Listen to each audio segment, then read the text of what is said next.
Hi friends, நான் உங்கள் ரிஸ்வான். அரசியலும் எருமையும் தளத்திலிருந்து நாம் சந்திச்சுக்கிட்டு இருக்கோம். உங்களுக்கு இப்போ முக்கியமான தகவலோடு நாம் வந்திருக்கிறோம்.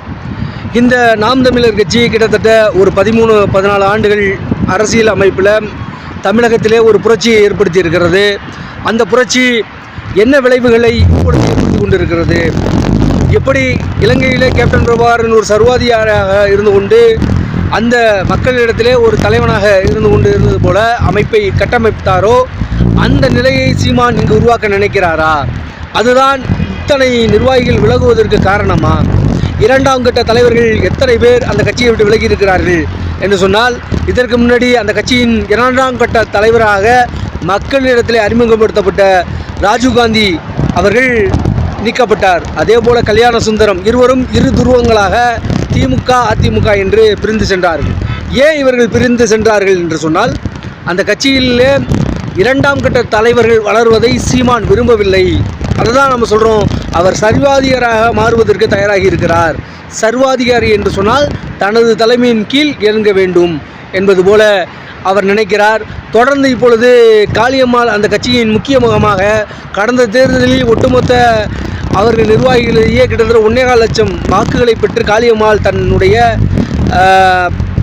தன்னுடைய நிலையை மேம்படுத்தி வரக்கூடிய நிலையில் மாநில பொறுப்புக்கு தகுதியான ஒரு நிர்வாகியாக இருக்கும் காளியம்மாவை, மாநில பேச்சாளர் இருக்கும் காளியம்மாவை அவர்கள் பயன்படுத்திய விதம் அவர்கள் இன்று புறக்கணித்து கொண்டிருக்கிறார்கள். அதுவே இந்த கட்சி நாம் தமிழர் கட்சியுடைய பலகீனத்தை காட்டுகிறது. அதே போல் டாக்டர் முக்கிய பெண் டாக்டர், சமூக விடுதலை போராளியுடைய வம்சத்தை சார்ந்த பெண் டாக்டர் என்ன சொல்லியிருக்கிறாங்க, அந்த கட்சியின் மருத்துவ அவங்க மாநில ஒருங்கிணைப்பில் இருந்தாலும் மருத்துவ அணியில் எங்களை செயல்பட விட மாட்டாங்க. மருத்துவராக இருந்தாலும் ஒரு கேம்ப் அமைப்பை கூட எங்களால் செயல்பட முடியல. ஓப்பன் டாக்காக அந்த கட்சிக்கு நீங்கள் திரும்புவீங்களான்னு சொன்னாலும் நான் அந்த கட்சிக்கு திரும்ப மாட்டேன். கிட்டத்தட்ட 10-13 ஆண்டுகள் அந்த கட்சிக்காக உழைத்தவர்கள், 10 ஆண்டு 13 ஆண்டு காலம், 2024 இப்போ 2010 சேர்ந்துருக்காங்க, 14 ஆண்டு காலம் உழைத்த அவர்கள் கூட என்ன சொல்கிறாங்க, புறக்கணிக்கிறாங்க அந்த கட்சியை.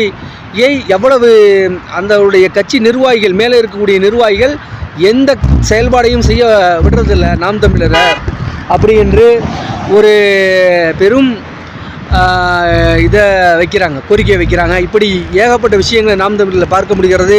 சீமான் பணத்திற்காக என்ன செய்வார் என்பது போல் அவங்க பேசியிருக்கிறாங்க. ஏன் இப்பொழுது விஜயை அவர் சாடி பேசிய போது கூட, அப்பொழுது அவங்க சொல்கிறாங்க, அதை நிருபர் கேட்குற கேள்விக்கு அவர் பதிலளிக்கும் போது கூட, சீமான் திடீரென்று அதிமுக கிட்ட காசு வாங்கி திமுக திட்டுவார், திமுக கிட்ட காசை வாங்கி அதிமுக திட்டுவார், இப்படி பல்வேறு திட்டுவார். அதே போல் இப்போ திமுக கிட்ட காசை வாங்கிட்டு விஜயை திட்டுறார், இவர் பிஜேபி வாங்கிட்டு திமுக திட்டுறார். இப்படி எல்லார்கிட்டையும் தனது பேரத்தின் மூலமாக இந்த முக்கிய செயல்பட்டு கொண்டு இருக்கிறார் சீமான். விடுதலை போராளி என்பது ஓகே, ஆனால் ஒரு கட்சி தலைவராக அவர் சரியில்லை அப்படி என்பது போன்ற காளியம்மாள் அவர்களை புறக்கணித்து அவர்களுடைய முன்னணிய பதவி கொடுத்து அவர்களை சரியாக பயன்படுத்திக் கொள்ளாமல் பெண் என்பதால் புறக்கணிக்கப்படுகிறார். அவங்களுடைய செயல்பாடுகள் சீமானை மிஞ்சிடுமோ என்ற அச்சம் அவருக்கு ஏற்பட்டதனால் இன்றைக்கு காளியம்மாள் தலைமைப்படுத்தப்பட்டிருக்கிறார். அதே போல் நாம் தமிழர்கள் நெல்லையில் ஏற்பட்ட குழப்பம் என்ன, சாட்டை துரமன் போன்றவர்கள் நாம் தமிழர் தமிழ் தேசிய கட்சி தான், சாதிய கட்சி கிடையாது.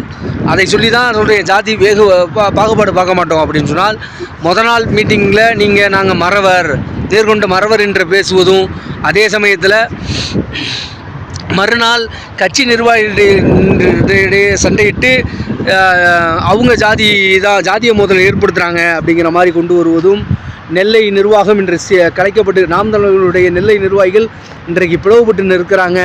தொடர்ந்து நாம் தமிழருடைய கட்சி பலகீனப்பட்டு கொண்டு இருக்கிறது. இதுக்கு என்ன தாக்கம் என்பதை நாம் சொல்ல முடியாது. ஏனென்று சொன்னால், விஜயின் வருகையால் சீமான் தன்னுடைய கட்சியின் பலத்தை இழந்து கொண்டு இருக்கிறார்.